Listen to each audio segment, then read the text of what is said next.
Good morning. Should artists, be they filmmakers or musicians or anyone else, ever go back and tinker with their own masterworks, their Meisterwerks, in the sort of interest of fixing issues that they have with them or improving them in some way? Discuss. This came up. The classic in movies, obviously, is George Lucas with his Star Wars special editions. But in music, the classic one that I kind of always think of is Mike Oldfield. There's two, in fact. We'll discuss both because I think they're different. So, Mike Oldfield's Tubular Bells came out in '73, and obviously with the technology that was available to him at the time, only a certain amount of overdubbing or fixing of parts once they were mixed together was possible, and it created a situation where there were a few mistakes and errors and flubs and things that he wasn't happy with that made it to the final release of the album, and it obviously stuck in his craw. It obviously bothered him, and 30 years down the line in 2003 he undertook a project that was released as Tubular Bells 2003. Now, what yours truly and probably a lot of other people may have thought Tubular Bells 2003 would have been a sort of a back to stem remaster of the original album. Obviously, that's not what it is. What actually happened, and for good reason, that's not what it is. And to be fair to Mike Oldfield, because of the fact that so much of the original recordings were overdubbed and mixed together, you didn't really have a situation where you had perfect sort of isolated stems available to him. If he had that, he probably would have fixed these things long before that. Wouldn't have let it go for 30 years. Anyway. So what ended up happening was he released Tubular Bells 2003, which was actually a completely new re-recording of the album. Okay, so here we have then a situation where he's re-recorded the entire album in order to fix a couple of mistakes that he didn't like, or on the original album. That seems a risky prospect, and it seems something that no one except him would really want or ask for.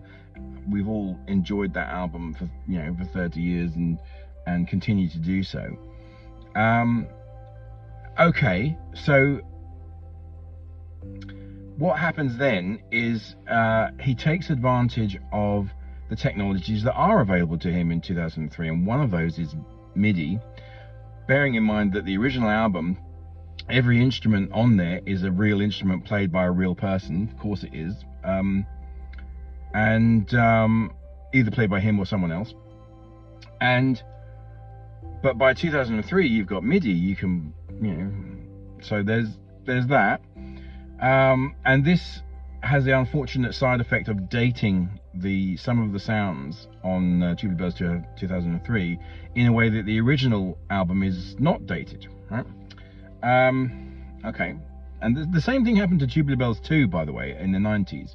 There's some synth sounds on that are terribly dated now, that he used at the time, and which advisedly he probably should have avoided. But that's easy to say in retrospect. Anyway, so but obviously he couldn't resist the tinkering, and so there are certain parts in Tubular Bells 2003 that are actually different from the original. He's improved them, or he's altered them in a way that he obviously felt he wanted to make them better, right?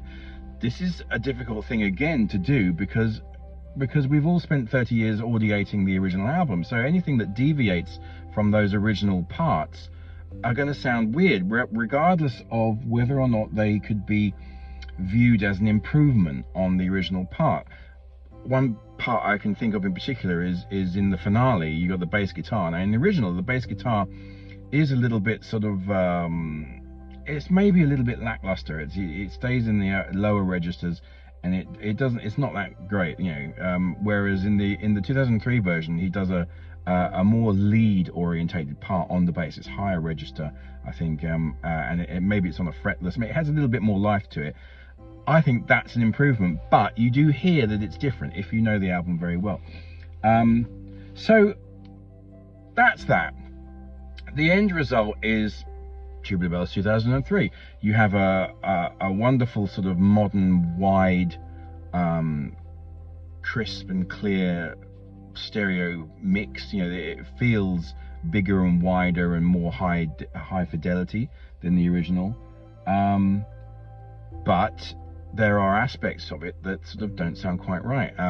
One of the worst offenders in it really is the finale, the introduction of the instruments in the finale, because the guy who did it originally had sadly passed away by the time he did Tubular Bells 2003, and this, again, as I said before, the stems of those original recordings were not isolated, so he couldn't use it. So he had to get someone else to do the introduction of the instruments, and he decided to get John Cleese to do it. Now, I love Cleese, right? But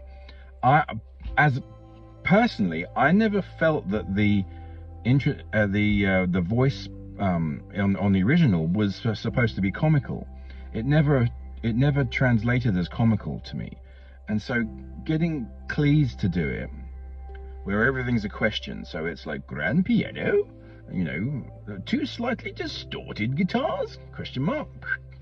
You know, I don't know, it seems too Cleesey, you know, and like I said, I love John Cleese, but for me it doesn't work at all.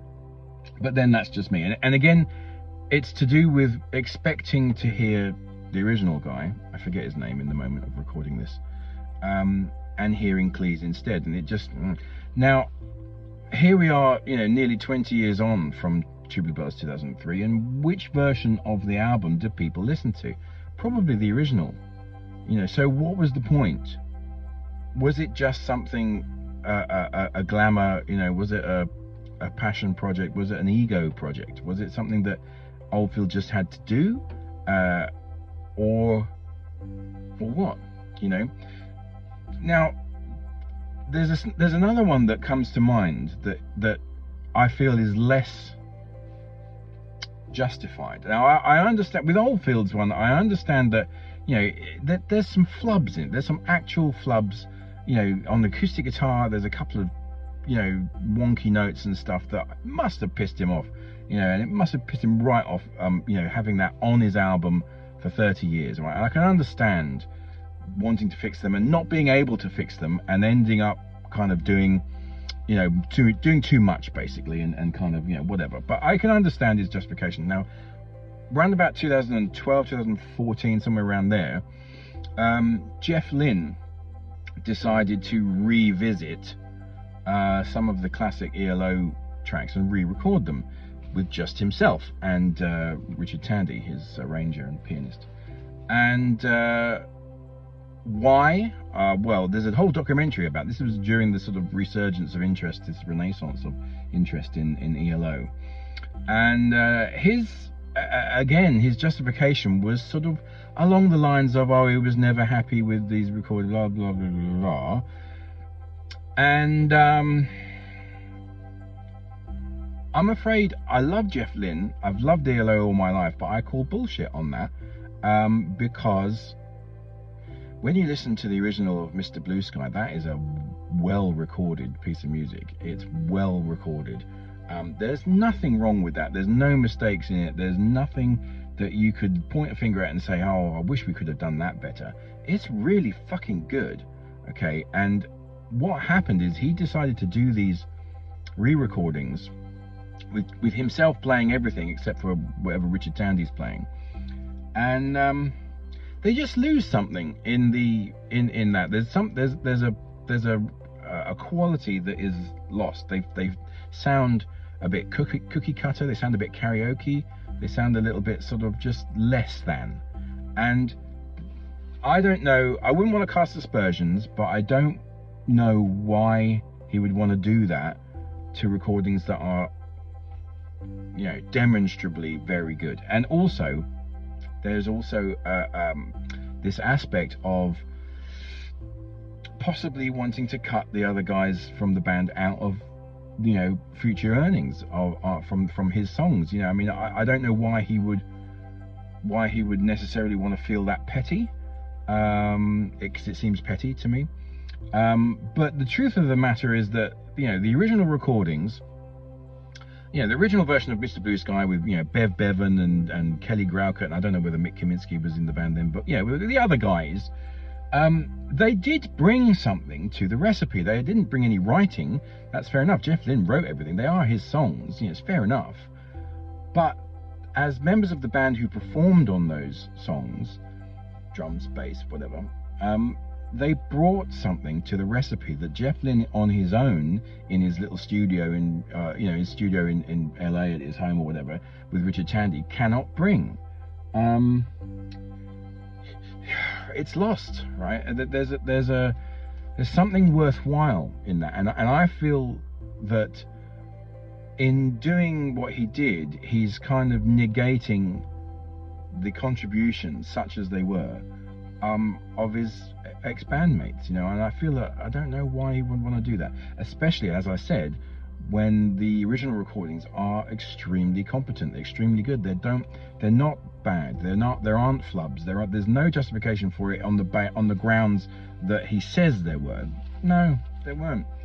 And so I really hope it wasn't anything to do with that sort of, you know, future earnings and him wanting to, because the reason why that's a suspected thing is that those tracks ended up on a greatest hits compilation that came out around that time. And it was a little bit, I felt it was a little bit sneaky in that it wasn't always super clear that what you were getting on that greatest hits release were re-recordings of, you know, half a dozen of the songs. You know, he didn't do many, maybe half a dozen or so. Turn to Stone and Mr. Blue Sky and whatever. Yeah, I don't know. It's a weird one. As a lifelong fan of ELO and a big fan of Jeff Lynne, as a producer, as a musician, as a singer, as all those things, as a writer, I was a little bit, you know, I'm not super, like, don't know, I'm not behind that. I would never choose to listen to those re-recordings, not in a million years, because having listened to them when they came out, I'm like, yeah, they're just, there's something lost. And was it worthwhile? Well, I don't know. I mean, they're his songs, he can do what he wants, but is it meaningful to anyone else? Not really. Discuss.